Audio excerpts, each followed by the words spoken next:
It's another fine day at Camp Dynasty.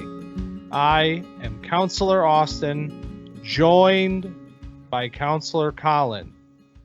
And we are not talking about week 7 of college football, at least not exclusively, because 7 weeks in to the year, 14 weeks of college football on this program before we transition into the post-season draft style content, which means, Collin, that we are at the halfway point of our college football season. And I thought, and you thought, be a great time to revisit our 2024 rookie rankings. That's right. You get to midseason and get to dig back into the rankings with some games behind us. Because, we started the preseason and we gave our preseason big board. And I have a feeling it's going to look a lot different now than it did in the preseason. But that's the fun of this, is that the performances that we were hoping to see could have moved people up and down versus the performances that we weren't hoping to see could have moved some people up or down. So I am very interested because I had a really tough time making a top 12 and just ordering these guys in general. So I'm very interested to see what yours looks like in comparison to what mine looks like, because I know that you also had a tough time. It was incredibly difficult to rethink about this class in a holistic way, just because when we think about the 2022 film, how we informed our decisions coming into this season with all of the positional rankings that we did and a final big board that, or at that point we did it mock draft style. I mean, it really has changed quite a bit, and it was very challenging to think about this class, because one thing that we've talked quite a bit about thus far has been how strong the wide receivers have been, and it appears as though this is going to be one of the better wide receiver classes of the last several years. I was going back and trying to think of, when was the last time we had 6 wide receivers go in the first round? The record is 7. That's from 2004. And this weekend got me thinking, man, we might see 6 this year. And there were 6 in 2022. And we know how that class has turned out through only 2 years. But with stars like Garrett Wilson, Chris Olave, and some blossoming names, Drake London starting to emerge, Jamison Williams getting back on the field, there is a lot of buzz with those names. And this class, I think I see a lot of similarities in the sense that there's going to be a ton of wide receiver talent. The wide receivers are going to go early. That is my prediction for this draft in October of 2023 is that wide receivers are going to go early and often because they're as equally impressive as the wide receivers have been. There are that many questions about this running back class. Yeah, absolutely. I mean, I was just pulling up the 2004 NFL draft class to see what 7 wide receivers went. We got Larry Fitzgerald, Roy Williams, Reggie Williams, Lee Evans. Ooh. We got Michael Clayton, Michael Jenkins, and Rashawn Woods. So just a legendary wide receiver class in the first round. I mean, sadly. 2 Hall of Famers. Yeah, I mean. Or I lied. 2 Pro Bowlers. I messed up the symbols. What are like the statistics of like all time? Like you have a 20% chance of being a Pro Bowler and a 10. Like if we have 6 guys go in the first round, are all 6 going to be incredible? Well, maybe, because the 2022 class is pretty damn good. But right. Yeah, we're getting into the the big picture, big brain combos, and we're not there yet. And I don't even know why I'm pretending like we are, because this class, we talked about it right before we started, Collin. It doesn't feel like last year. Last year felt very defined. It felt very clear. There were obviously names that sort of came and went, like the Zach Evans of the world and Zach Charbonnet, the rise. Zach Evans might have a chance to play real snaps next week with Kyron Williams hurt and Ronnie Rivers apparently going through something too. So we might have a little bit of a Zach Evans resurgence. You better believe I'll be there for it. But the running back class of this year is a little bit foggy, I guess you could say, because, I mean, none of them have really stood out. It's kind of been a theme of Camp Dynasty all year, is none of these guys have taken the reins and become the true RB1 of the class. Like you said, not like last year, because last year it was almost boring to talk about the running backs because it was, you know, Bijan and Gibbs at the top, and they never really moved throughout the entire season and off season. So it almost became like, okay, who else is here? And that became the talking point. This year, it's the wide receiver class, and I mean, you could have three separate guys as your wide receiver too and give a good argument for it. And all there really is to lock in my opinion, is Marvin at 101. Everybody else is up in the air for me. Yep, I agree with that. And we'll get into that as we move through the list. But the last thing I already forgot what the last thing I wanted to say was. So I guess I'm not going to say anything. Why don't we just get into our top 12 with all of that said? And man, really curious to find out which direction you went at number 12, and I'm going to put you on the spot just like the good old days. I expected this. So number 12, I went with Oregon wide receiver Troy Franklin, a player that you introduced me to in the preseason, I'd say, and has won me over through this season. I mean, he's been nothing short of exceptional all year. He's had 100 yards in every game but one. He's racking up targets. He's racking up catches. He's racking up badges. I mean, he's getting in the end zone. He's doing everything that you would want him to do. He's a true alpha receiver. He's set to eclipse his numbers from last year pretty in the next two games if he keeps up this pace.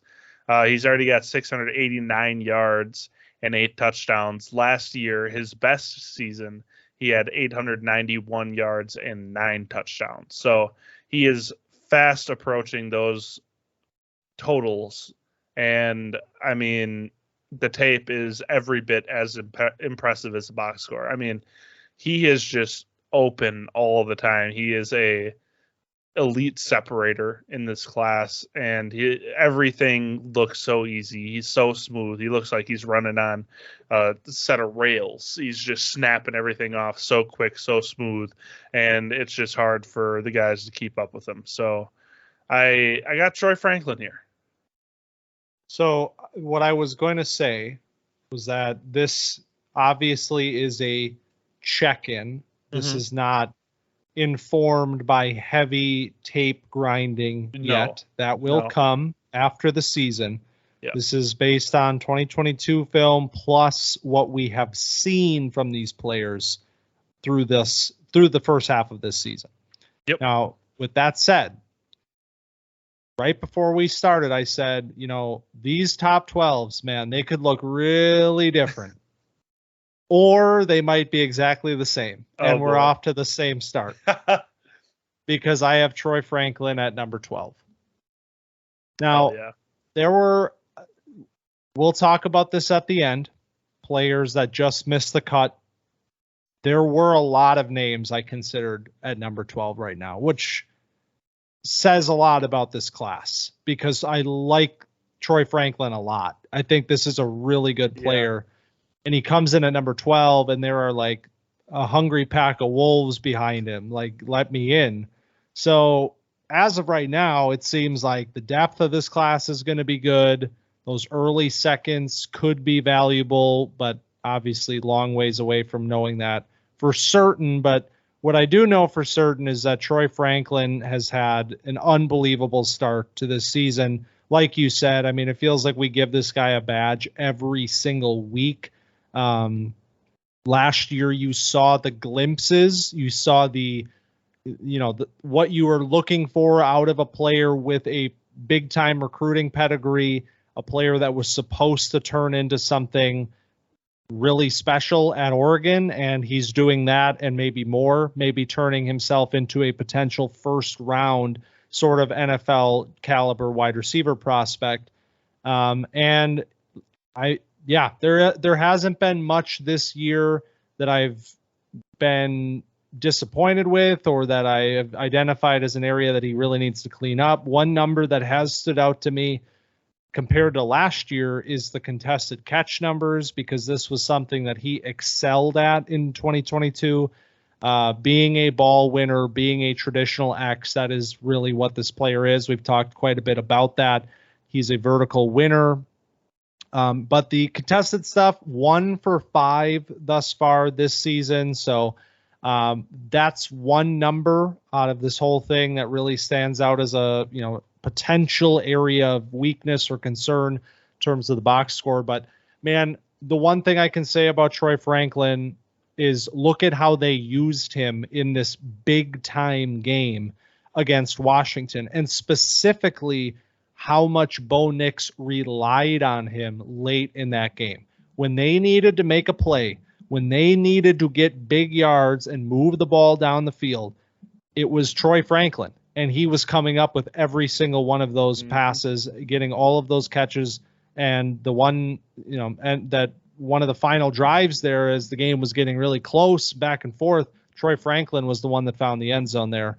I believe it was to give them the lead at that point. So that says everything you need to know about what the team thinks about this player, what Bo Nix thinks about this player, and what this player is. Yeah, and I loved how the announcers were like, Bo Nix needs to find Troy Franklin here. Yeah. Because that's the kind of player he is, where he is the one that's getting singled out by defenses that need to be paying attention to him, and by announcers where they're like, man, where is number 11? Because they need to be getting him the ball more. For contested catch opportunities, that is very true. The fact that he's only had 5 contested catch targets out of 53 total targets is a testament to how open he is. Yeah, all the time. So, but yeah, you would like to see that number be more up to 50%. But it is a small sample. And that's a great point about why that really doesn't matter to me as much, because he's a pure separator. Yep. Like he is you get these outside receivers, and sometimes it's like the gaudy contested catch stuff really pops off the screen, but are these guys separating? What is causing them to be in these contested situations time and time again? For a player like Troy Franklin, 2022 film showed that he can win at the catch point consistently. 7 catches on 11 opportunities last year. This year, he just hasn't had that many of them. He's been open pretty often. And so the 20% rate this year, could be better, but we've seen him do it before, and I don't think it's a weakness of his game. And his ability to separate far exceeds that anyway. So and then one more thing I want to touch on with Franklin before we move on is the yards after catch. Last year, in the full season, he had 267 total yards after catch.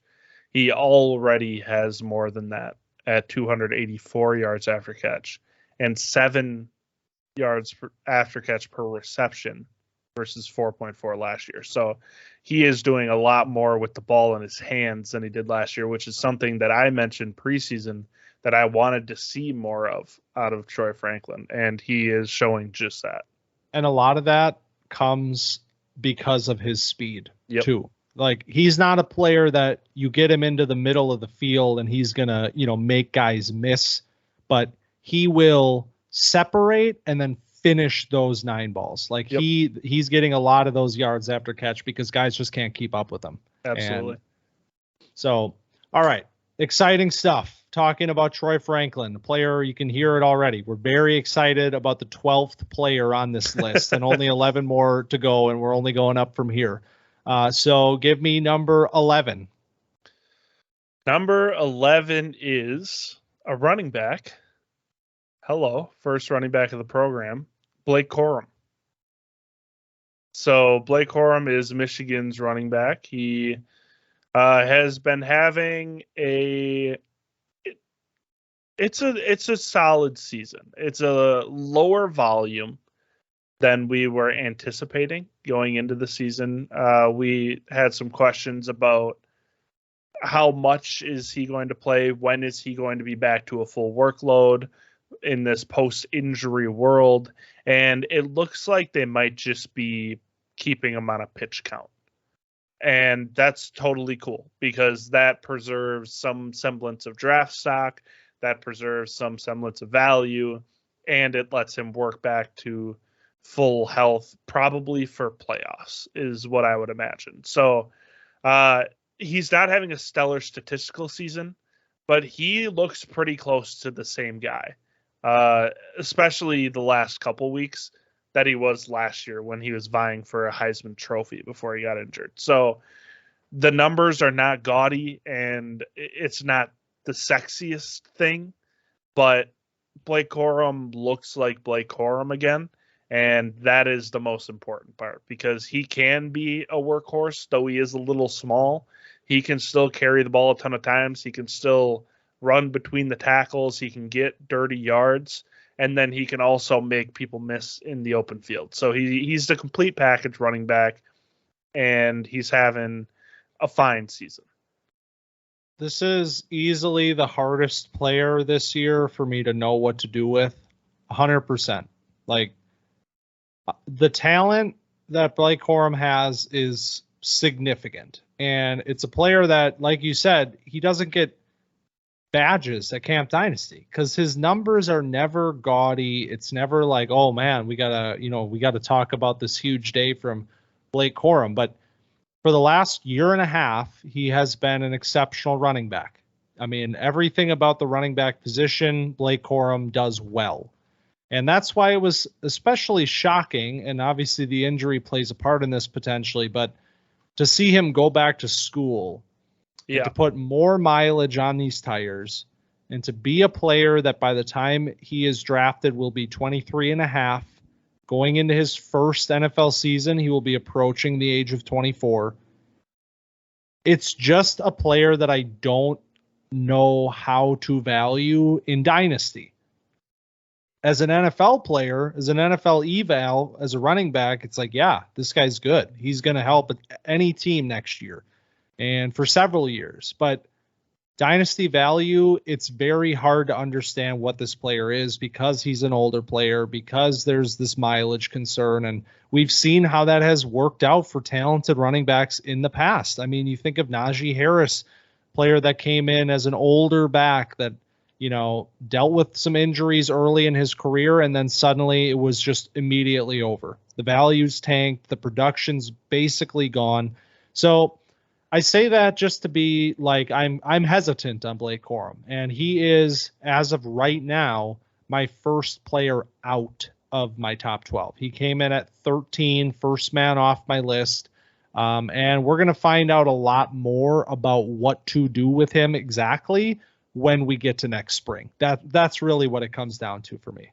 Yeah, I think the draft is going to play a lot into Blake Corum's value because the landing spot, is crucial for every running back, clearly. But I think the combination of landing spot and draft capital, like what does the NFL think of Blake Corum, is going to be the telltale sign of where he's going to start going in dynasty drafts. Because I totally agree. It's like he's a little enigmatic where the talent is there, and is kind of like a Charbonnet situation, where if Charbonnet would have went in after his junior year, he probably would have ended up being drafted in the same spot that he was after his senior year.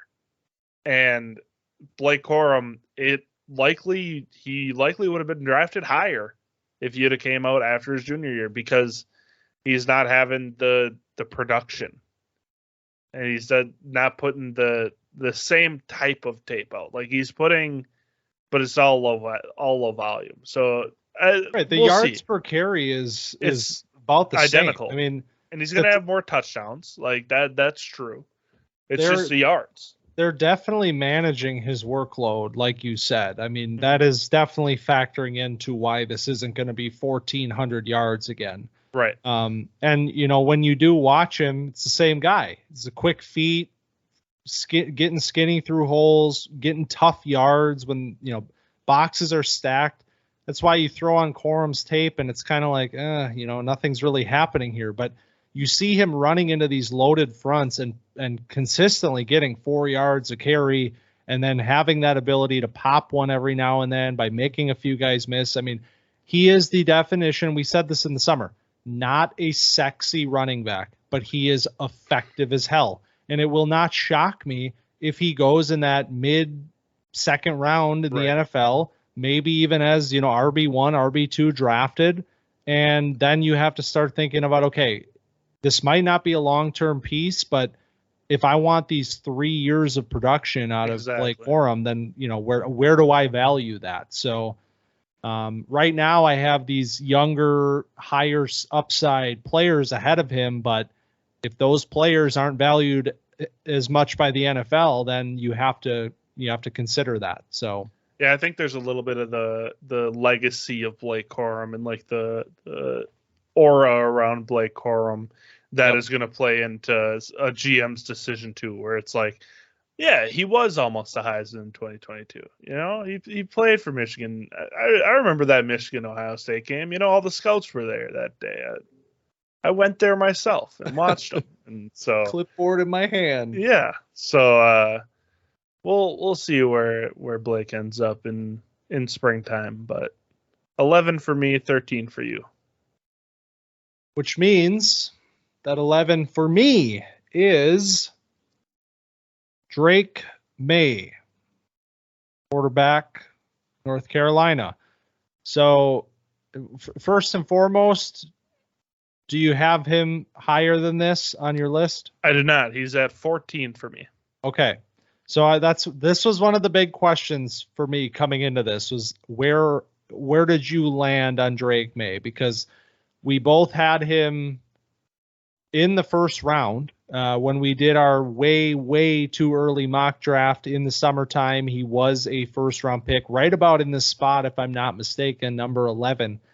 And he hasn't done anything.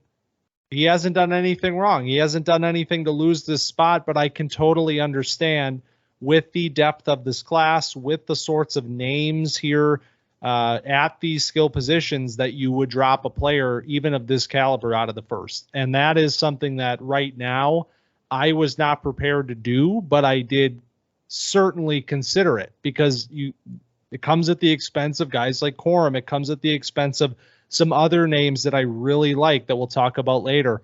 And but for me right now, man, Drake May, I said this in the summer, I'm going to keep saying it. I don't think the gap between him and Caleb is that extreme, to the point where when we talk about Caleb in these ways of like, we're going to take him maybe even top half of the first round in single quarterback, he's going to flirt with that. I think May deserves, this sort of respect, to say, if we're taking Caleb at that point in the draft, May should certainly sneak into the end of the first, because like we've talked about, a player that has gotten himself, several badges already here at Camp Dynasty this year. The arm talent pops. He's only getting better this year in his sophomore season, and the rushing upside is immense. So he looks to be a fantasy superstar in the making at the quarterback position, and even in one quarterback, I'm taking him first round. Yeah, the only reason that Drake May is out of the first is because guys have moved into the first. It's but man, May, I wouldn't blame you taking him 11. I mean, he's absolutely a first round. Like he has first round value as a quarterback, which is pretty rare in a single quarterback format. So we posed the question of where would you take Drake May in a super flex draft? Would you take him over Marvin? And you said you would. And so this does not surprise me. That's a little bit of a look at how you value this player. And I mean, I've been nothing but impressed with his arm talent and the stuff he does with his feet. I mean, there was some question marks about decision making early in the season because he had 4 interceptions in his first 3 games. Clean that right up. I mean, he hasn't thrown a pick since week 3. And I mean, we fresh off giving him a badge in week 6 for his game against Syracuse, in which he was dominant. And like you said, he's got rushing upside too. So if you are a 6-point passing touchdown league, I think Drake May will be one of the elite quarterbacks walking in. So I'm not going to like pose an argument against Drake May because I love this player and I think that he absolutely deserves a spot in round 1. I just couldn't find it. Yeah, I get it, man. And if you're finding us with this episode, hello, scoring settings are in the description. This is a 1 quarterback situation, but it is 1 quarterback plus, which means 6-point passing touchdowns and -3 for interceptions. So players like Drake May, who have this dual threat nature that project as elite NFL passers, become serious weapons in this scoring system. So number 10, Collin. Number 10, I have another running back. Trey Benson out of Florida State. So Trey Benson has fallen, you might say. I had him as my 6th overall player in the preseason. He's now sitting at 10. And he's just been a little less efficient than I would want him to be. And Florida State hasn't given him a ton to work with. I mean, he's hovering right around 10 carries a game, which doesn't help. But in a lot of these games, he isn't breaking tackles as it just doesn't feel the same as it did last year. You know what I mean by that? Like in the 2022 film. We talked about bouncier. Like he's just bouncing through tackles more often. And then this year it just feels like he's bogged down a little bit more often, like he's not getting through that first tackler. But yeah, I think that there is a lot to like about Trey Benson. And I think that if you get him in the bottom of the first round, it's kind of house money because there is this player that's here that exists within Trey Benson that is an electric tackle breaking machine that can break angles. And I just feel like we don't see it enough, and we haven't seen it enough this year to be able to bank on it. You know what I mean? I get it. We gave him a badge last week, 200 yards, 2 touchdowns. And even at that point in time, I said the missed tackles force number, which was absurd last season, just off the charts, insane. 79 missed tackles forced last year in limited carries, in a limited workload. This year, through half of a season, he has 14. Right. So that is crazy. Very significantly lower. The yards after contact is also fairly significantly lower. Last year, averaging 4.53 yards after contact per attempt. This year, 3.8. So 0.7 yards per attempt after contact down this year. Statistically, you cannot, it's black and white. This has been a regression from Trey Benson, 100%. A player that I expected was my RB1 coming into this season. The 2022 film was electrifying. It was breathtaking at times. This has not looked like the same player, to your point. They're not giving him a ton of carries. It's just like last year, Trayshawn Ward transfers, and we now we have this Toafili character he has highlights every week as well. They're splitting these carries. So I don't know what that means. I don't know what it means. And he's higher on my list. I don't know if I should spill the beans right now. Let's complete our thoughts later when we get to your spot for him. Okay. Well, yeah. Let's talk later about Trey Benson. I'm up with a running back. Yep. Number 10. Travion Henderson. I saw a grimace cross your face. It wasn't a grimace. You have him higher? I have him lower. You have him lower? I have him at 13. He's my first one out. Okay. Yeah, I thought I was going to have to be like, yeah, I get it. This is like lower than what I had in the summer. So this is a product of two things. Number one, the class is it's exploding. There are names climbing this list, and they're not running backs. I got to tell you that. And these running backs are getting pushed down. And a player like Travion Henderson, who 2 years ago was the de facto 101 of this class. Here's why it's a bad idea to project picks 2 years in the future. Because this was supposed to be the number one pick in this class. He's fighting for a first round spot in both of our rankings, and we have a generational talent at the top right now that no one was talking about 2 years ago. So we got to not get too far ahead of ourselves, but that does not mean that Travion Henderson is a bad player. And in fact, one of the biggest questions this year was, will we see remnants of 2021 Travion this year in terms of explosiveness, in terms of speed? You could argue that those flashes have been there. We gave him a badge in the Notre Dame week, that long run that he had, the touchdown run. There was speed, there was burst, there was ability to get outside and finish the run. That all looks great. The foot injury, whatever that was, doesn't seem to be significantly impacting him. The problem is he can't get on the field this year. So now we have a player that had a significant foot injury last year. There were a ton of question marks with him. Will he return to his former self?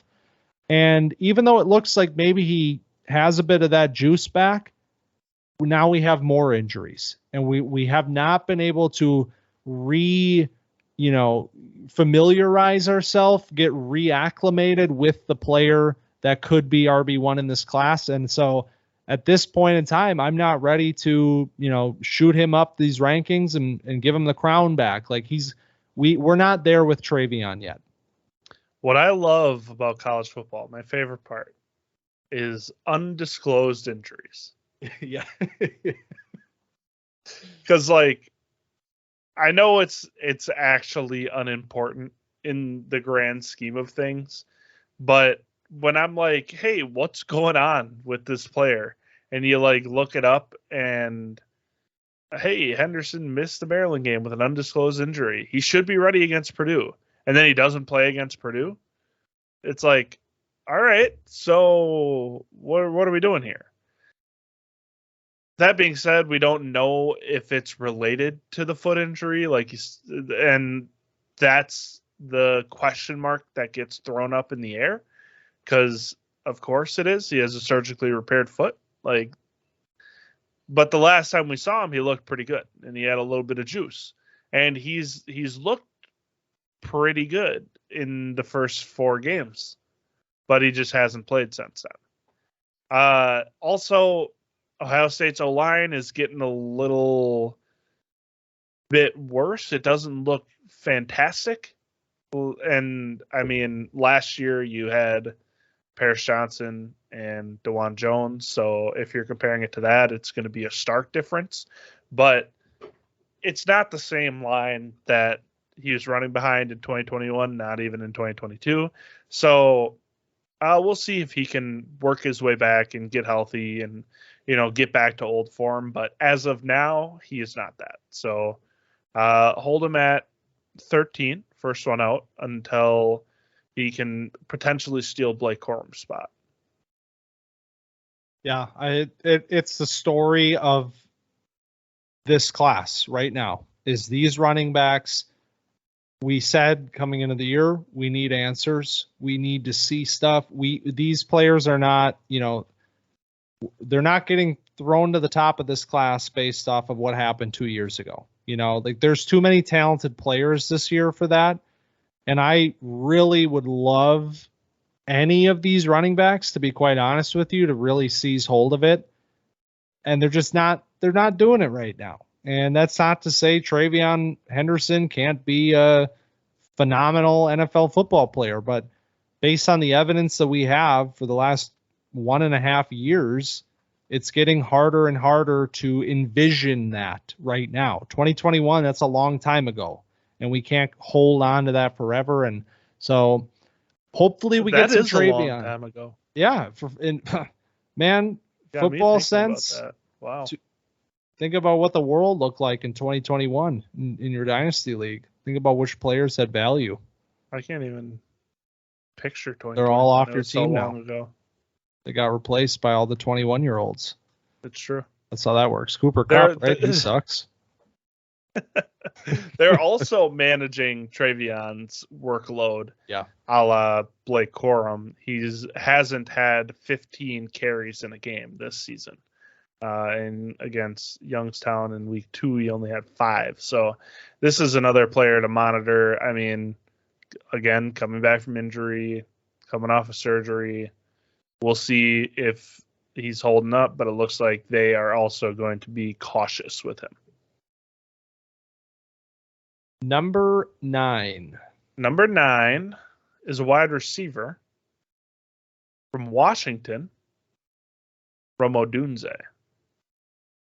So I declared before the season, not in our preseason rankings, but before that Rome Odunze was going to be my wide receiver 2 in this class because I love him as a player. That is not the case, but I still love him as a player. The only reason that I have my wide receiver 5 is because the other 4 receivers are really damn good.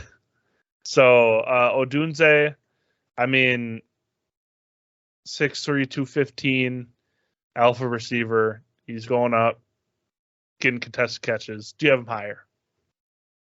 I do have him higher. Okay, we'll wait to talk about him until we get to your spot then. Okay. All right. I almost just went right into it. I did. That's if you would like to say a piece. No. I did it already. I don't want to do it again. Okay. There's no rules here. I know. I'm trying to establish some. Okay. Before we just get all willy-nilly about everything. Okay. Well, I have a feeling we might be in a similar boat right now because at some point you got to have a player higher than I do. At some point, I think that's going to happen right now. Maybe. Number 9 on my list, running back, Braylon Allen. I do have him higher. So we're just going to keep playing the waiting game. Let's just keep it moving. Okay. We'll talk about him eventually, I promise. We're going to get there soon. So number 9 for you was Odunze. Yep. And I have him higher. And number 9 for me is Braylon Allen, and you have him higher. That's correct. We'll talk about those players shortly. Number 8 for me is Emeka Egbuka. Okay.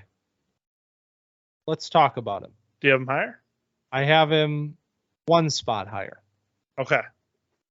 Talk about Emeka.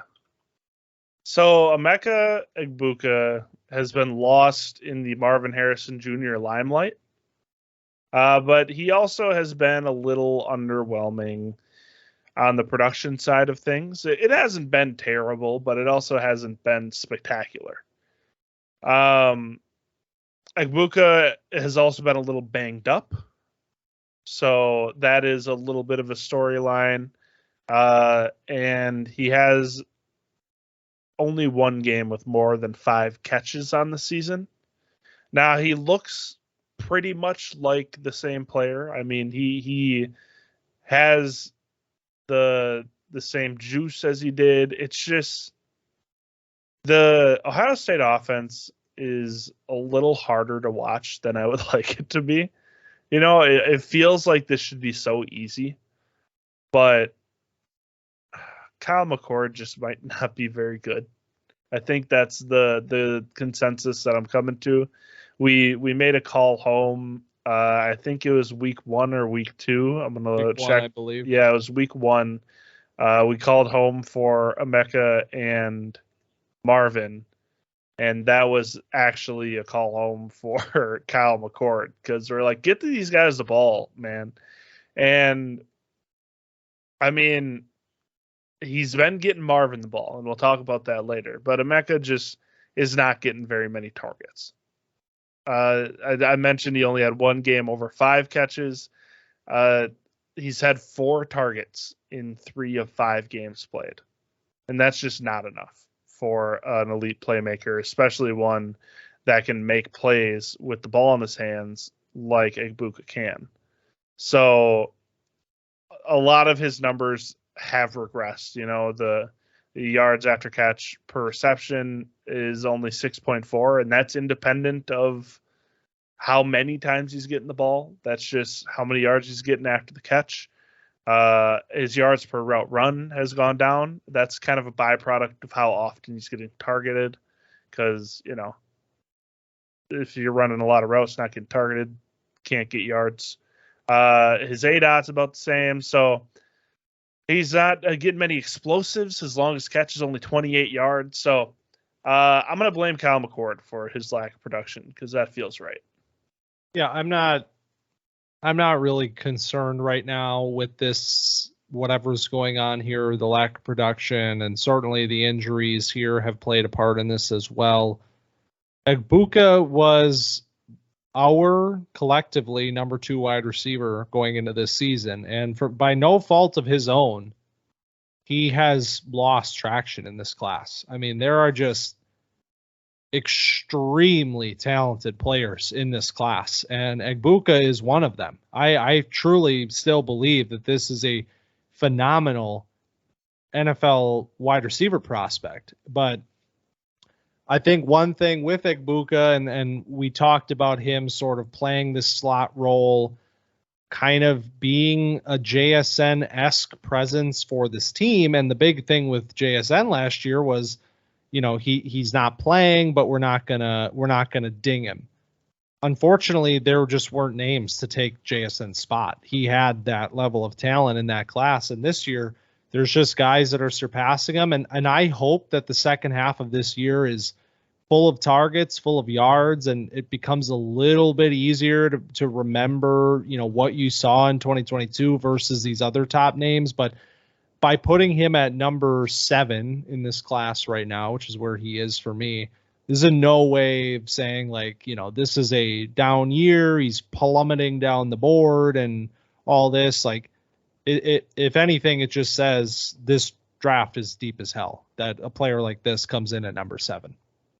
Yeah, and I was thinking that he was playing outside more often than he was before, because that's kind of what it feels like.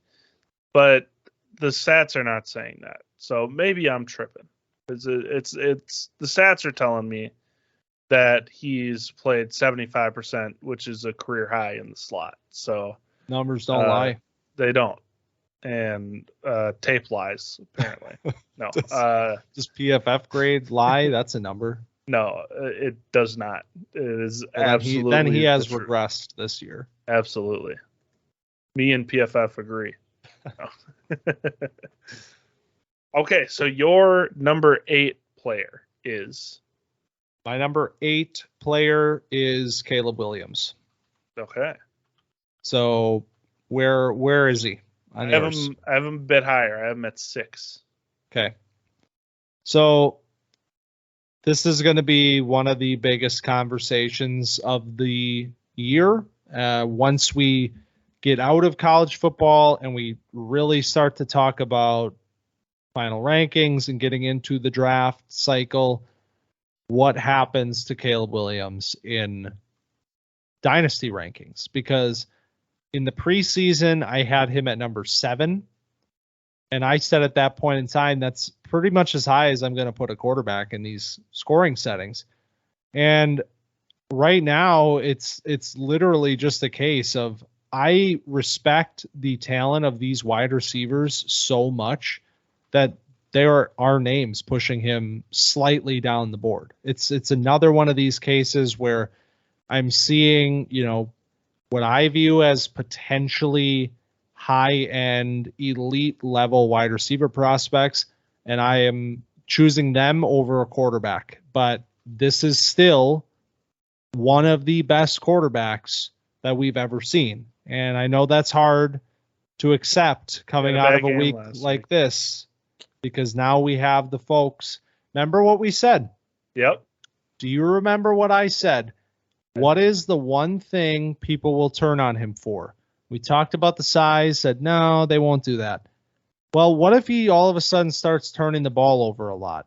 Then suddenly everyone's going to start saying he's careless with the ball. He's a gunslinger. It's never going to work at the next level. And literally the first game that he implodes in his entire collegiate career, there were folks saying Drake May is better. Maybe even other quarterbacks are better. I mean, like, the takes this weekend were just out of control. People needed their phones taken away. Yeah.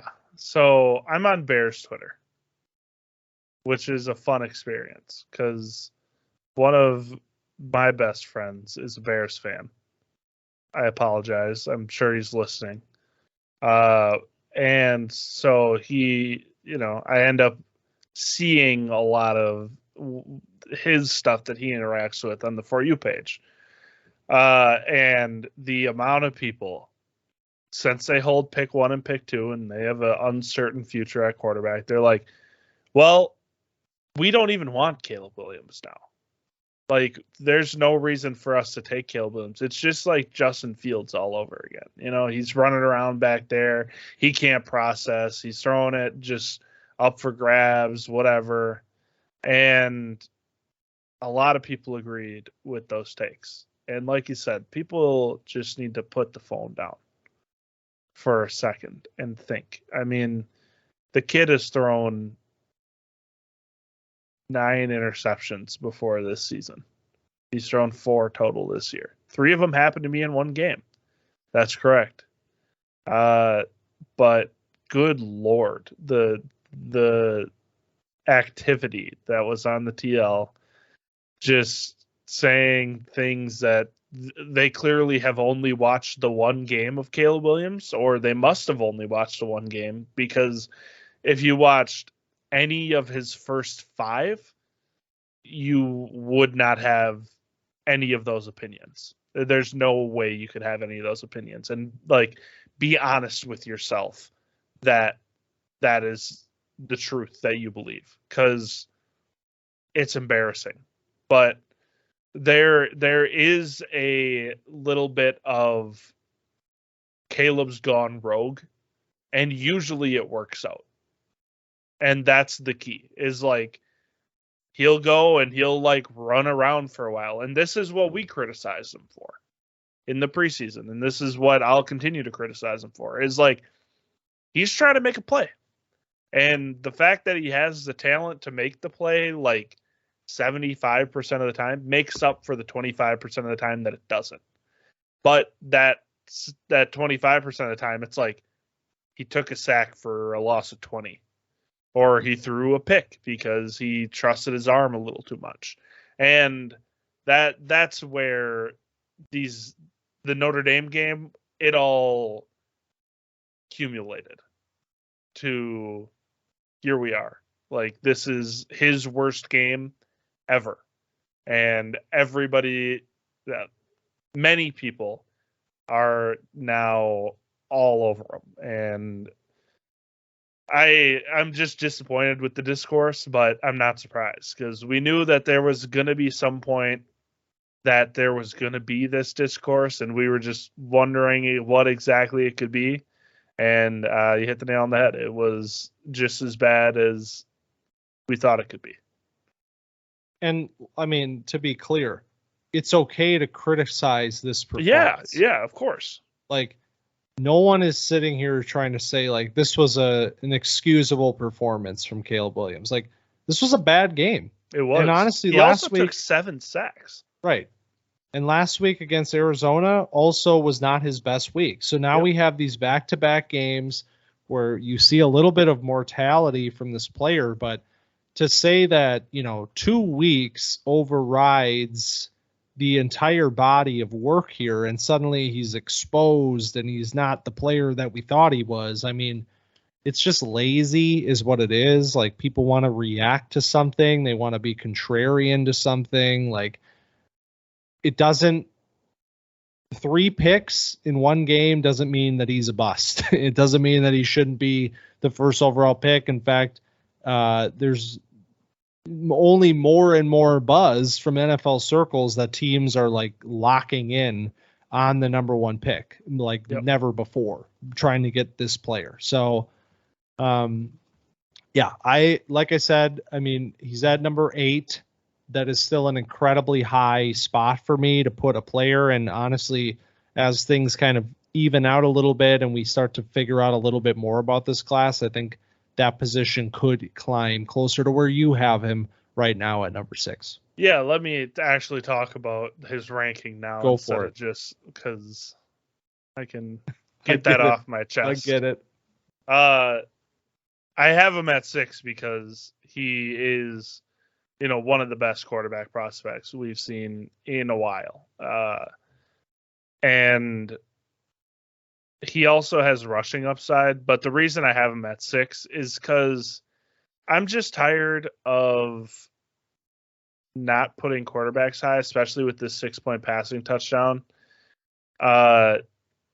When a guy like this is probably going to have a 15-year career, and you can just have a quarterback for 15 years on your dynasty team.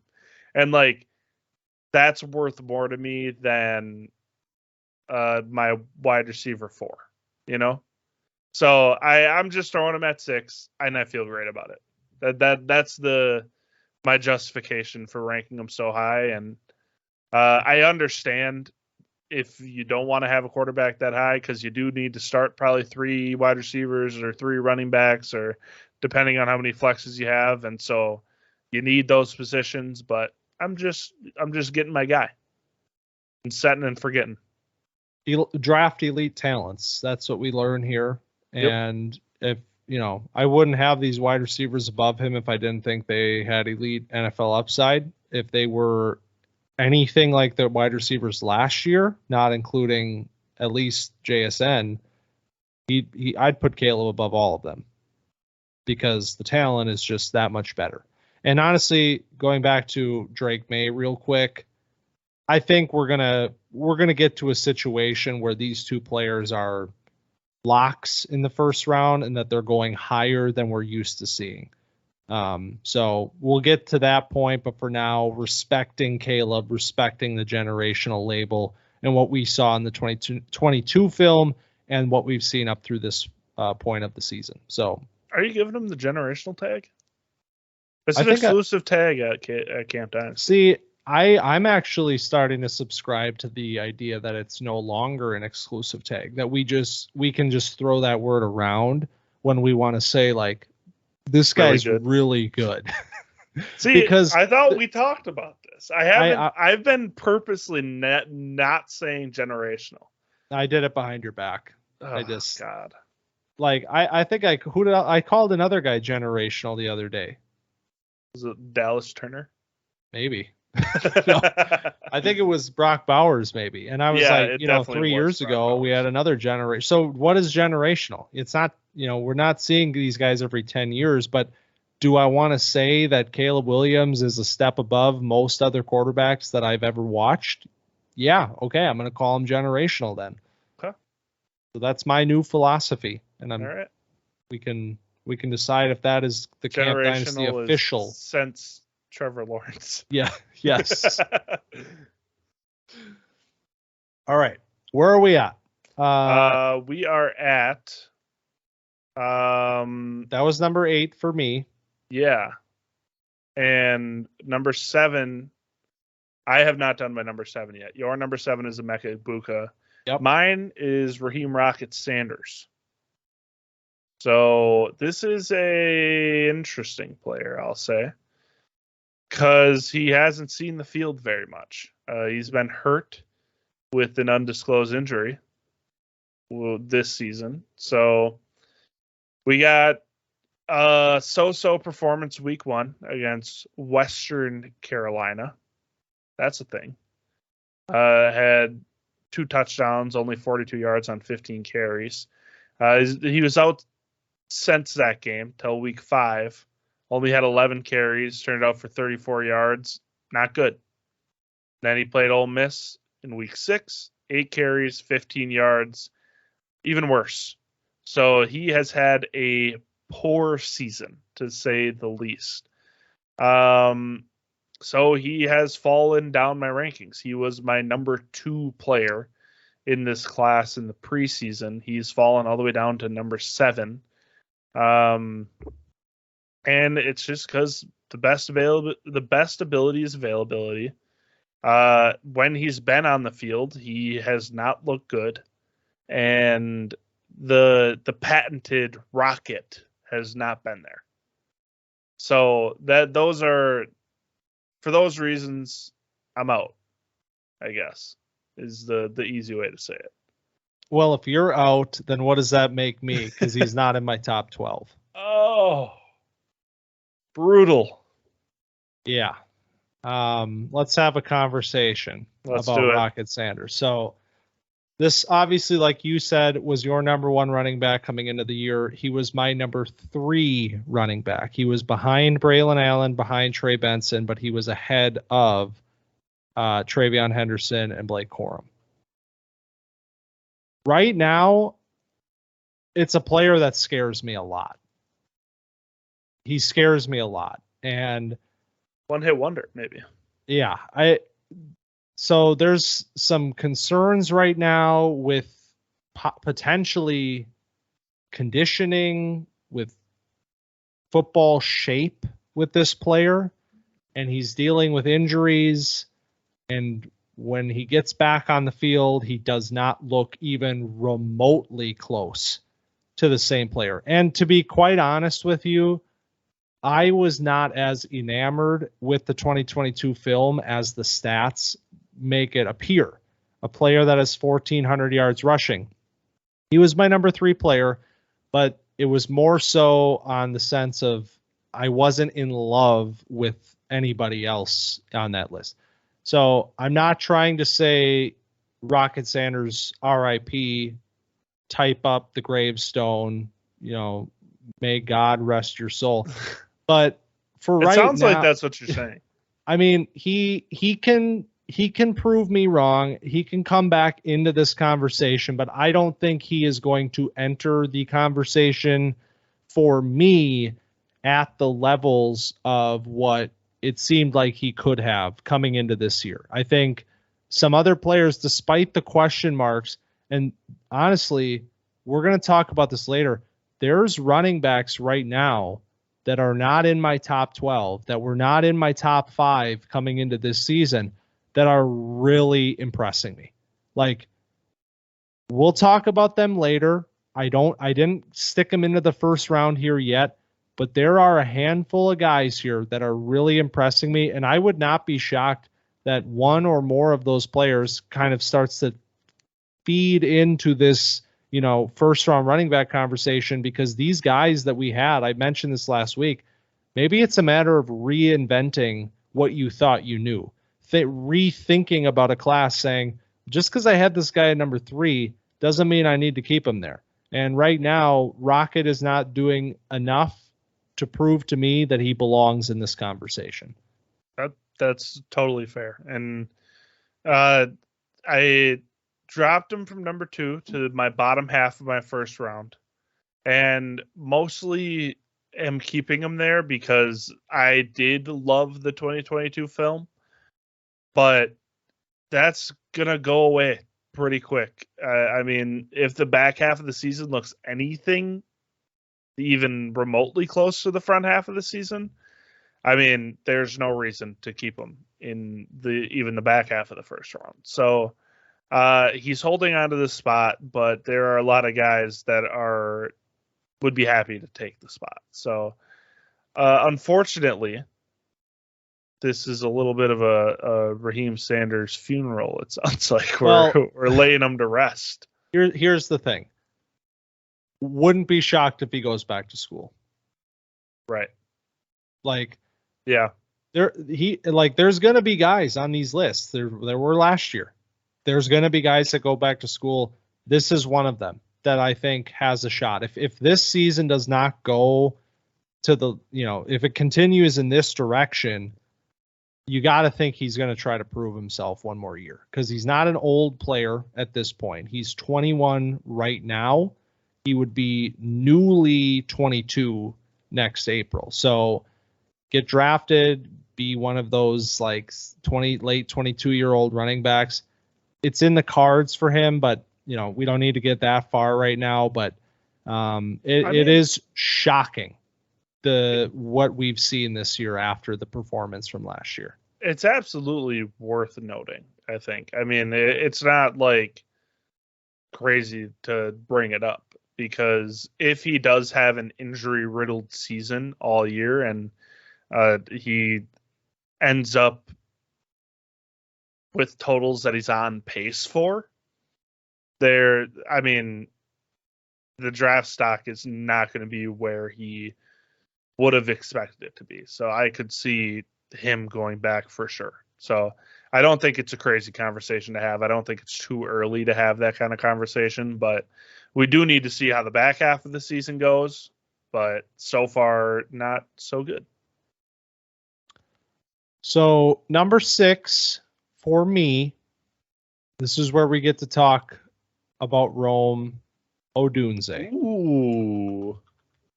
So yes. Hell yeah.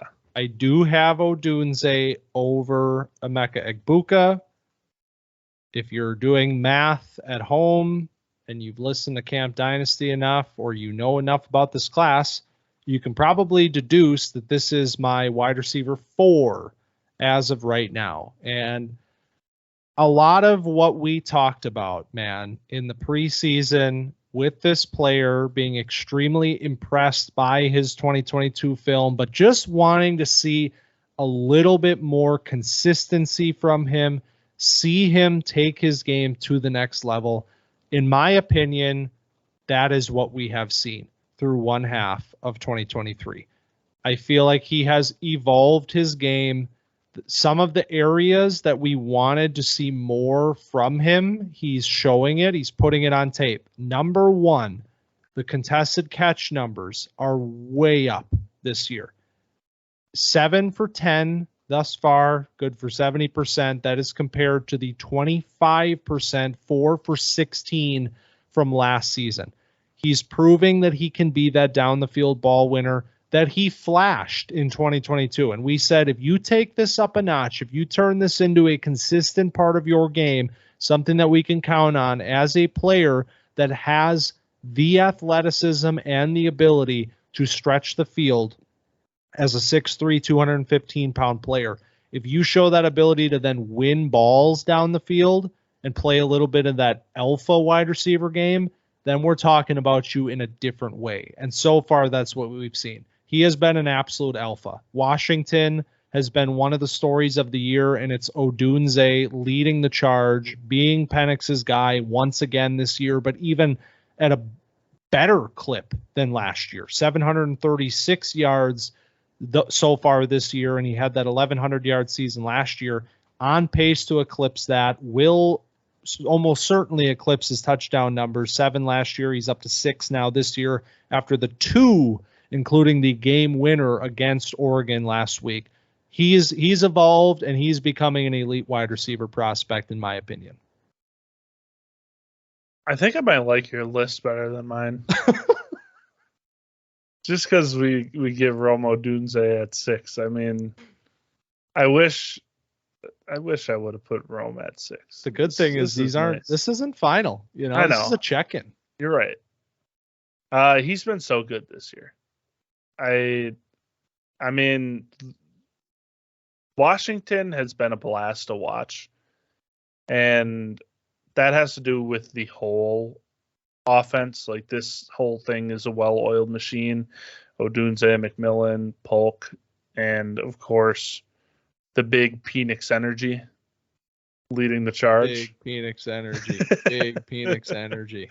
I was glad that me and Desmond Howard were on the same page, because I tried. So there was the Keyshawn Butte versus Booty discussion that we had last year.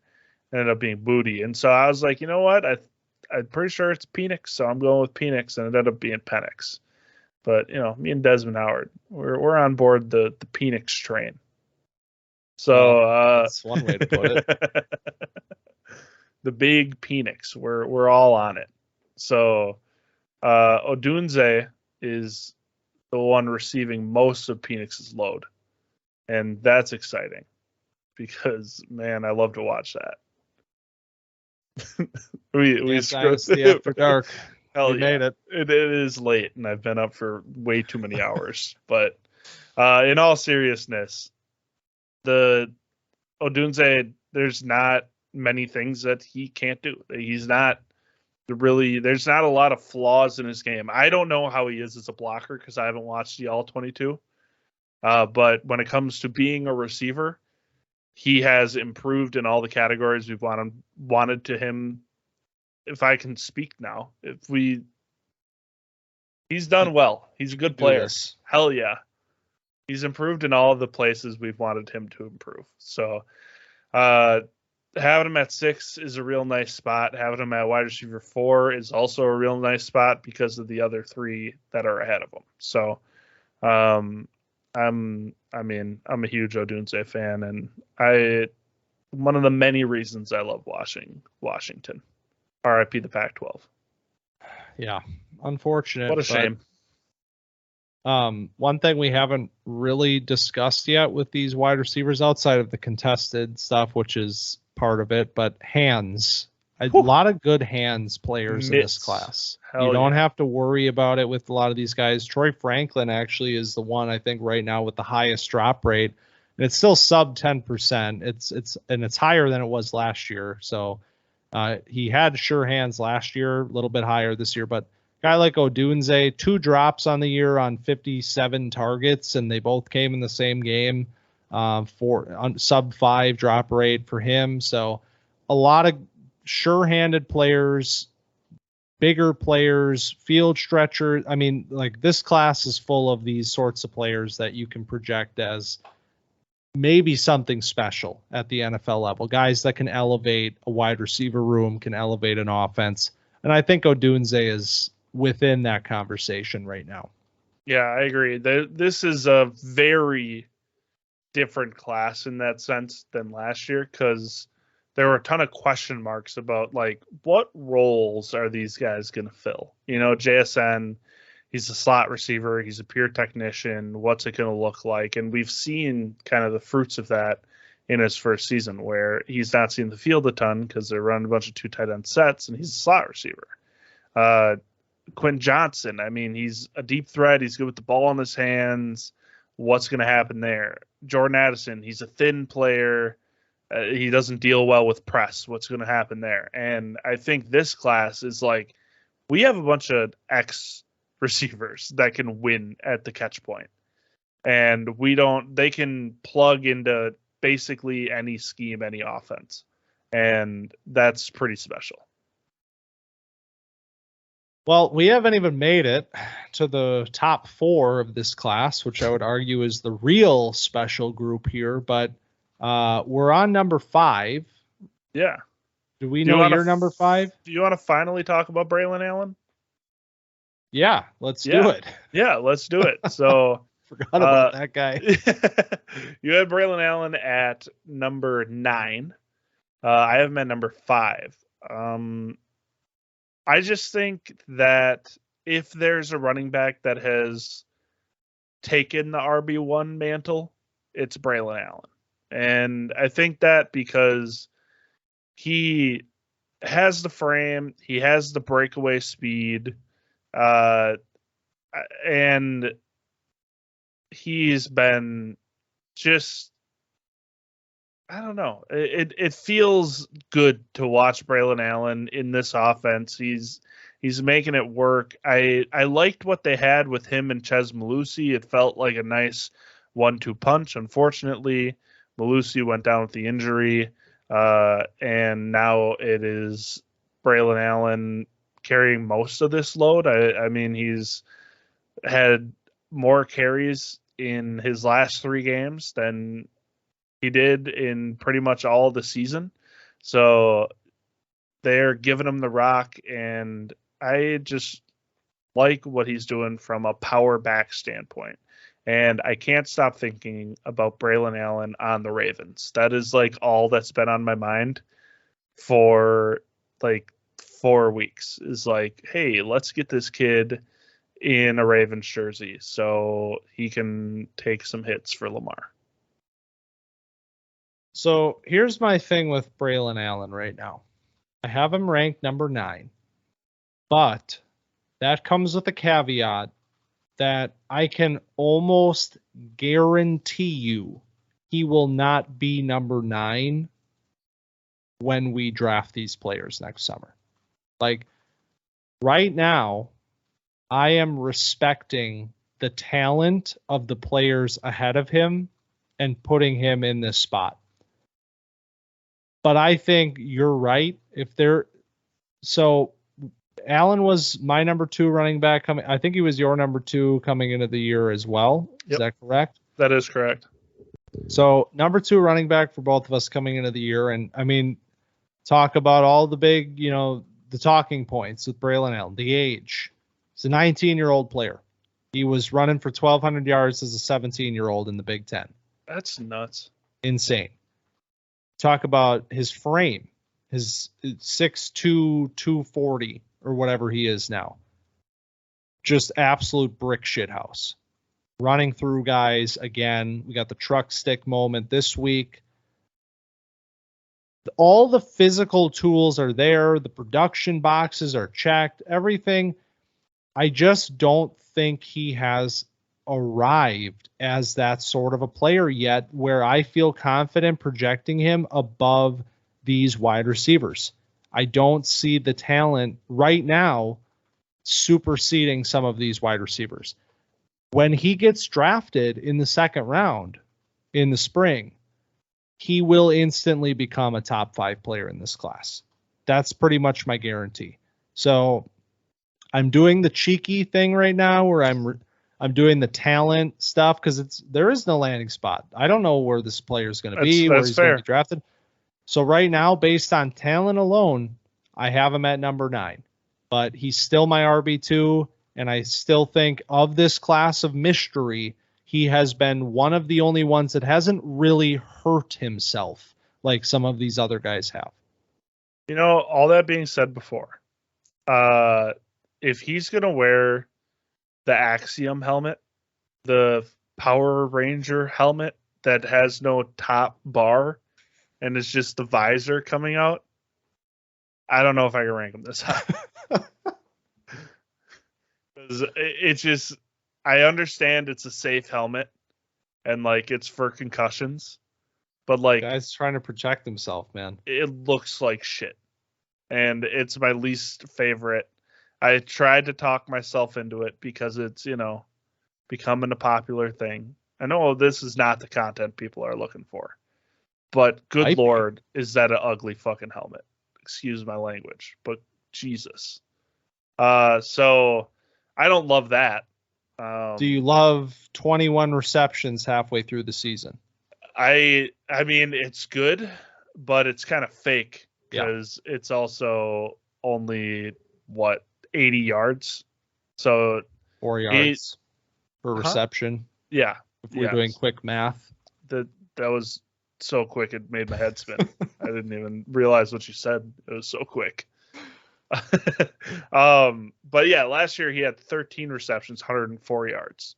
So you can look at like, oh, he's catching the ball more, but it's all just little checkdowns and he's not doing much with it. So we talked about that early in the year where, it's inflated numbers due to the scheme that they're running, and it's not like as real. I'd like to see them run some more halfback screens because if you can get him with a couple linemen out in front of him in open space against defensive backs, goodbye, hello, this is my guy. But not seeing that very frequently. So the one thing that I love is he just does not go down on first contact. And that is the staple of, if you're going to be this big, that's what you got to do. It's the anti AJ Dillon, where you are this big and you're built to run between the tackles.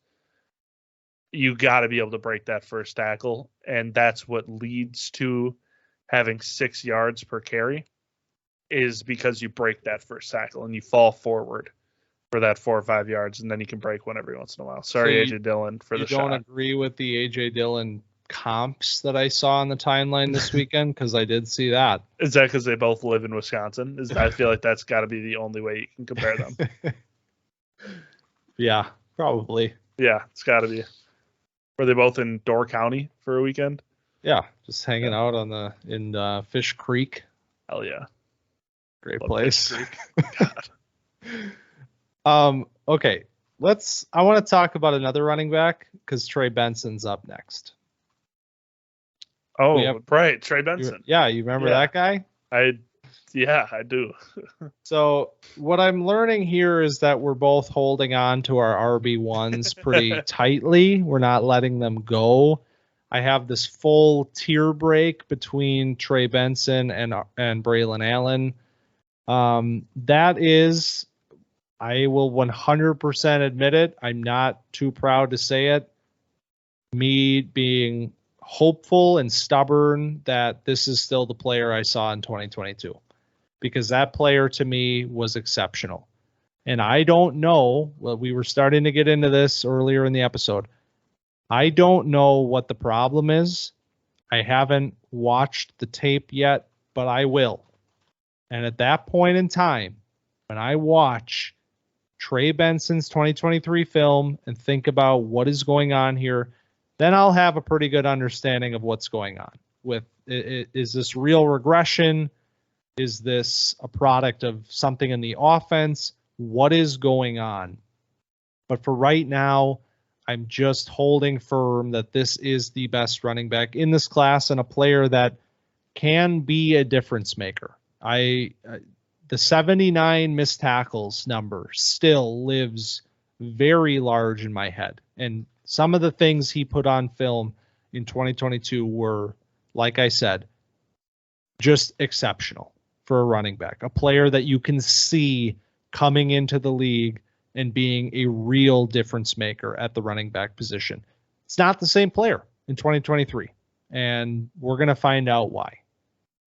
Yeah, I think that's the key, is like when we get into breakdown in the off season and we can watch every snap from multiple angles, we can see what's going on with these Trey Benson runs. Because there are games where he looks like the same guy from 2022. And then, there's more games where he does not. And that's the question that's going to be in the air for me. And that's why I have him lower, because I feel like we're seeing more often than not the other Trey Benson, and I just want to see the productive, the bouncy, the bursty Trey Benson more frequently. And that's why I keep asking Florida State for more carries for Trey Benson. I'm emailing them. I'm sending them handwritten letters. I'm calling the front office. I'm like, hey, guys, is there any way that we could get Trey Benson the ball more? I'll give you a small financial send him like $2 or something. I don't have much money. So, I'm like, hey, can we get Trey Benson the ball a few more times? I'm trying to evaluate this guy. So, there's so much potential for Benson. So there's top 5 potential for Trey Benson in this class. So I can totally see it, but I just have not seen it. So I can't have him up there right now. I get it. I do. And running backs, one way or another, man, they go in these drafts. We're going to find out where and who and all of the questions we have. But right now, this top 4 doesn't include a running back, and I don't know that it will, because these are special players. We're going to start with number 4. Who do you have in that spot? I have Malik Neighbors as number 4. LSU wide receiver. He has been as advertised this season. The LSU passing game and Jaden Daniels has been funneling through Malik Neighbors. He's been a big play threat. One of the better downfield receivers in this class. He's a good separator. He can play from all 3 wide receiver spots. There's not a lot that I can complain about Malik Neighbors' game. He's just such a smooth player. He plays at a different speed than the guys across from him. It just feels like they're, stuck in the mud, that their shoes are filled with concrete when he is putting the brakes on and getting in and out of his brakes. It is just kind of astounding to watch. So Neighbors is at 4, and I feel weird about it because it's like, man, I wish this player was higher, but the other 3 are just the other 3. Last week, we gave Neighbors a badge. Week 6, his performance against Missouri. And I said, man, it feels like he's just taken hold of this wide receiver 2 spot, and he's not letting it go. And 1 week later, Malik Neighbors is my wide receiver 3. And he's in my number 4 spot. Yep. And it's just a product of what this top end looks like. I this is an incredible player. Yeah. And there is no reason that he should not be the player below Marvin Harrison Jr., but that's what I'm saying with these wide receivers. Everything you said about him totally checks out. He is the player in a class full of these X wide receivers, these big guys. He is more of that slot weapon type who's going to play out. He certainly will play outside, but more of that flanker type, get him into the slot, move him around. He's a pure separator. He's a pure, middle of the field weapon. Get him matched up in those spots. But he's also going to win down the field. And that killer slot fade that has been happening all year that defenses just cannot figure out how to stop him on. He's winning at all levels. He's separating, with the best of them. And the hands are good. The contested stuff is good. Middle of the field stuff, you see him coming in, bringing these passes in. Last 2 years combined, 19 for 33 uncontested opportunities. So it's a player that really anything you're asking him to do, he's excelling at it. And it's going to be the sort of player I said earlier in the year, top 20 NFL upside. I think all three of these wide receivers that we're going to talk about yet, we're talking top 15 type names. I think it's going to be that kind of year. Drake London goes 8. Olave goes, Garrett Wilson goes, Jameson Williams. Like, it's going to be that kind of year, I think, with these players. Yeah. Yeah. And you mentioned his exceptional production out of the slot. And I'd say he's good out of the slot. He's good out of the Z flanker. I mean, he can play X. He doesn't play X a ton. The 4 games in which he's played 50% or more of his snaps in the slot are his 4 best games of the season. So that is week 3, 4, 5, and 6 that he's played 50 and above in the slot, and he's had over 100 yards in all of those games and 239 in one of those games. So he is a very good player, and he's the one who usurped Kayshawn last year to take on that, next wide receiver out of LSU mantle, and see if he can hold on to it and make his predecessors proud. A little bit better than Kayshawn. Luckily. Fortunately for us. Yeah. All right. Let's talk about the next player.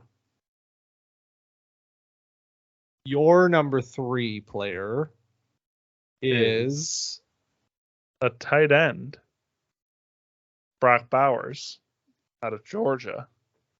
You have him higher? Sure do. Okay. I figured that you would. Well, we'll talk about him here because I'm sure our next 3 players are all going to be the same in different orders. Our next 2 players, I should say. So we'll go Brock Bowers here, and then we'll talk about my number 2, your number 3 next. Brock Bowers, what else can we say about him? He is been a freak. He had a 3-week stretch where he was never under 120 yards, and that is just wild for a tight end. He is a great, great, great blocker. I will not let anybody forget it, and that allows him to be a absolute menace in the play action game. So, I mean, Georgia's scheme is so friendly to him, and that does help a lot. That inside zone pin that he does, and then the leak out that they do off of it, gets him a lot of these easy looks where he can run after the catch. But that's what you should be doing for a guy like this. You should be scheming him open, and you should be using him as your number 1 weapon. You should be using him as a player that is going to be a threat blocking also. So Brock Bowers is my number 3 player. This makes me hella nervous because he's a tight end. But when we're going off of talent alone and what he's doing, he deserves it. Yeah, I mean, well, first and foremost, his season is over. So that is something that we now have to reconcile. We don't know the nature of the injury because of this the college stuff that you've been beating the drum about. I mean, we don't exactly know what it is. Or ankle surgery. Yeah, it's an ankle injury. He's getting surgery. He is likely to be out for the rest of the season, is what I saw. I've got high ankle sprain. Okay. So that's the only bad news right now with Brock Bowers, is that we do not get to watch him play football anymore this year, because what a blast it has been for the last several weeks here, getting to talk about him, seeing him hit his stride, because there weren't any surprises here. We knew coming into the year what this player was, the level of talent that he had. I mean, go all the way back to 2021, talk about don't look too far in the future. Well, here's one of the players that said, yeah, go right ahead, because I'm going to be there in 2 years when it's time for the NFL draft. And he's going to be that player. This injury is not stopping it. Nothing's going to stop it. He will be what is most likely a top 10 NFL draft pick at this position. And for me, I keep saying I'm taking generational talents. I'm getting generational talents on my dynasty team, and we're going to figure it out from there. And this is one of them. And no, the tight end position in dynasty doesn't scare me. No, I'm not going to dock him because of the position that he plays. He's an elite playmaker. He is a great blocker. He will make an instant impact in the NFL. I can almost guarantee that. And the ceiling is unlimited. Just so you know, you broke the news that his season was done to me. Really? Yeah. Well, I'm sorry that you had to hear that from me. It's okay. I knew that he left early from the Vanderbilt game, but I didn't know that he was undergoing season-ending ankle injury. So I'm shell shocked. Be able to finish this one. I'm doing my best to collect my thoughts right now. I mean, this is bad news, man.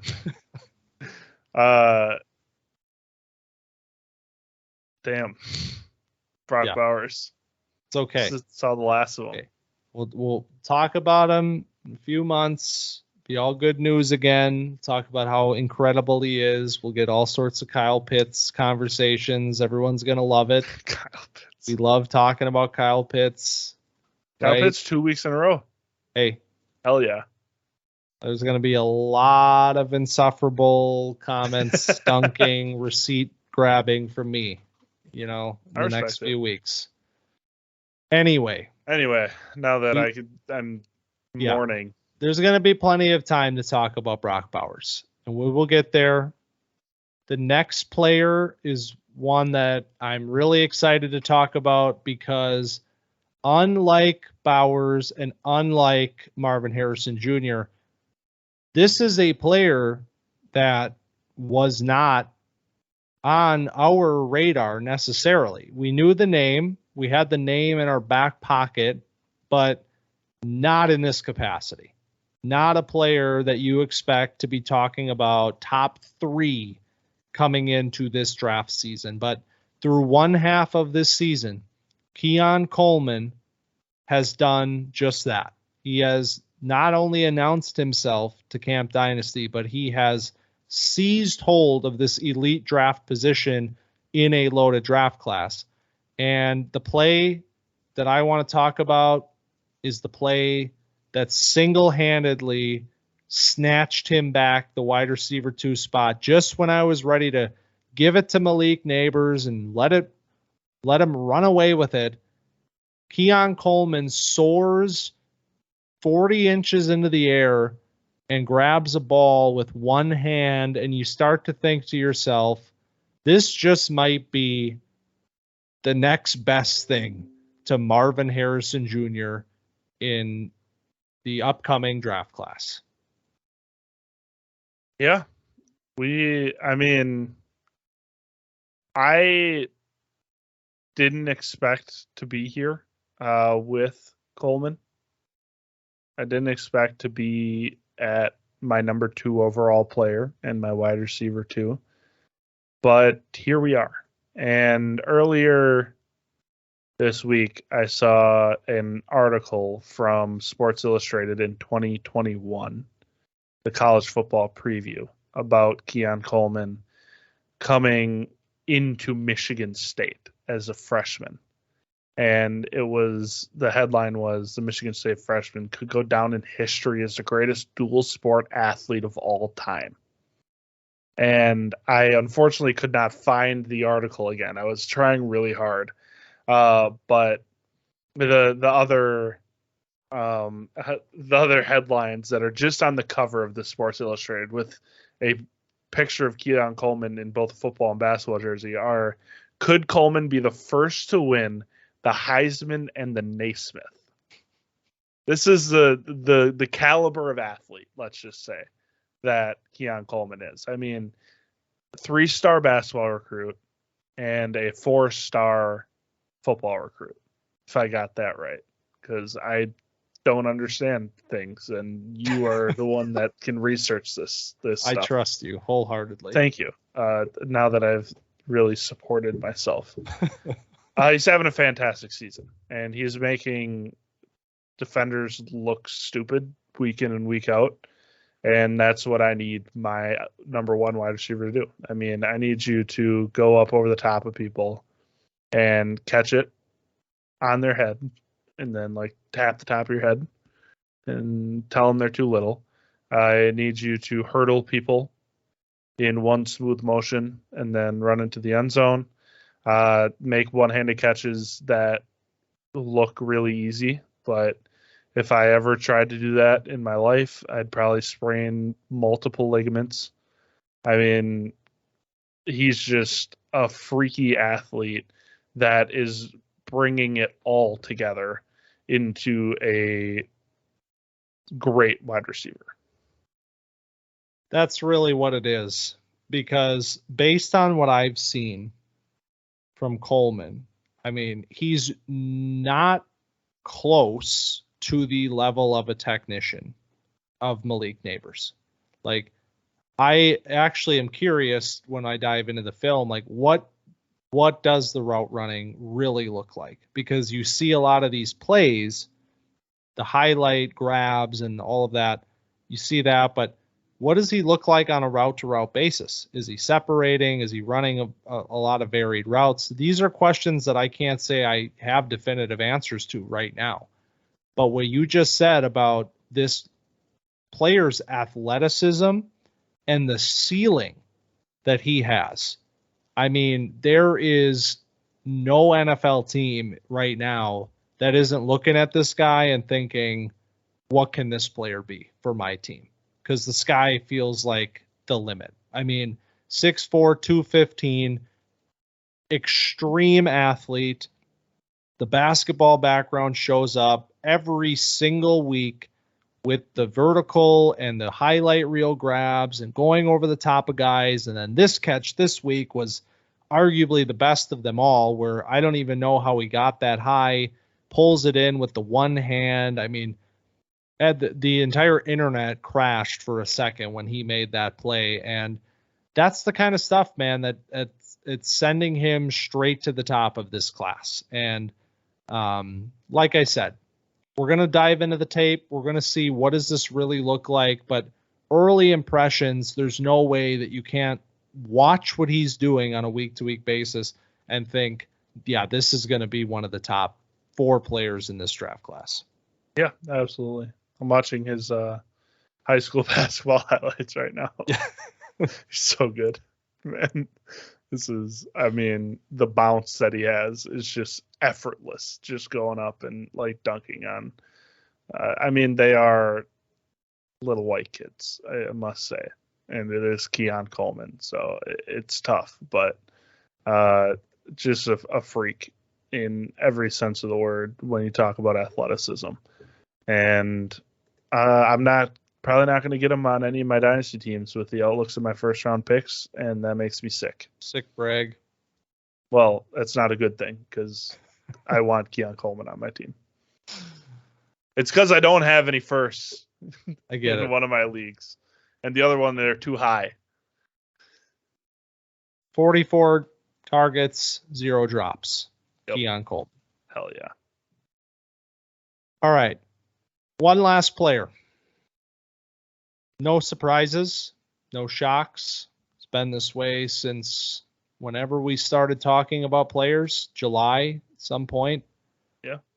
Marvin Harrison Jr., I believe I said this summer, maybe not quite as much of a Sharpie as Bijan, but pretty much the next closest thing. And now in the month of October, I'm just going to sit here and say, yeah, it's over. Yep. He's the 101. It's people are dynasty teams around the world are trying to figure out, will I get the chance to draft this player next summer? And it's because of the level of talent that he has, and that is not gone anywhere because the 2023 season has been phenomenal despite the difference in scenery and quarterback play and everything going on with Ohio State. This player has not missed a beat. Yeah, he's been just as good as we wanted him to be. Talk about quarterback proof, because we talked about Emeka Egbuka being affected by Kyle McCord's ineptitude. He's getting it done, but McCord finally realized that when you throw it to 18, good things happen. And it has produced great results for Ohio State. I think McCord's first 6 passes in week 7 went to Marvin Harrison, and it was like 4 completions for 62 yards and a touchdown. And that's the type of stuff that we're looking for, because just get this guy the ball and good things happen. He is an elite separator. He can make essentially every catch there is in the book. I mean, I don't know what kind of catch radius he has. I don't know if there's a spot you can put it in, like a 5-yard radius around him where he won't be able to have a chance to go get it. Talk about how he is in contested catch situations. Well, so here's what I want to ask you. Let's do it. So we talk about this player, yeah, and how, write it in stone, set it up, it's over. It's going into the year. Realistically, if you look at his season, he has regressed. It's true. In several areas, one of which, and most notably, in contested situations. One area that he really shined last year, and I think one of the areas that really sent him over the edge as you can literally do everything, is that he had 18 contested catches on 30 opportunities. And a lot of those were in the red zone, and a lot of those were crazy, ridiculous highlight reel catches. This year, 2 contested catches on 12 opportunities for 16%. And the other number I want to bring up is that this last week against Purdue, 3 drops brings him to 5 on the year, and that is a nearly 14% drop rate. So the hands maybe not quite what they were during the special 2022 campaign. Is there any reason to put stock in these numbers kind of dramatically changing? So I want to talk about Kyle McCord versus CJ Stroud, because I think what we're looking at, and I'm not going to say it's all on the quarterback, because that's not true. I mean, that drops are drops. PFF is usually pretty generous with drops, and so if they credit you with the drop, it's a drop. Like you probably dropped the ball. So I'm not too concerned about his hands. I mean, I think we have a big enough sample size at this point where we don't have to is Marvin Harrison? I think we're okay there. The contested catches is where I have a little bit of an issue, because the thing about the Stroud contested catches and the McCord contested catches is Stroud is putting it up and away, where Marvin Harrison can go up and get it over the top of a defender. McCord, it seems to be a lot of the back shoulder opportunities where it's a lot harder to make that catch, because you can't use that, 6'4" and that athleticism to go and, pluck it over the top of them. You got to kind of try to maneuver around them. And so I think a part of the contested catch numbers play into the quarterbacking. Obviously, it's not all of it, but I think that tells part of the story at least. Yeah, I mean, I completely agree. I think we know what was the situation last year with Stroud, a player that we loved a lot and who has proven that he is an NFL quarterback through and through, and a potentially very, very good one.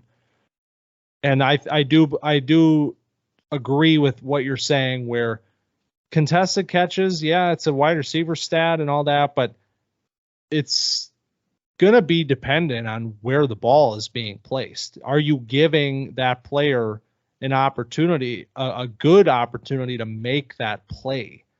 And that's one thing where when we really dive into the tape this year, the story will come out a lot clearer. But based on what I've seen and based on, kind of knowing this situation is not nearly the same, I think it's pretty clear to say that number isn't entirely on Marvin. And so it's nothing where, you're suddenly concerned with his ability to make those tough catches. I don't have that concern at all. So, yeah, I agree. And another thing that I wanted to add is McCord's under pressure a lot. Like this O-line, I want to reiterate, I talked about it a little bit with Travion Henderson, is not as good as it was last year. And that shows up in the pass protection as well as the run game. I mean, if you look at this Purdue game, McCord is throwing from a back foot pretty frequently. He's throwing from, not advantageous positions, we'll say. And that is also affecting ball placement quite a bit and making Marvin Harrison go back to underthrown balls quite a bit. And then that is also going to be affecting. So I don't want to say it's solely on McCord, but I mean, it's all a function of how this offense is working right now, and it's a little bit flawed.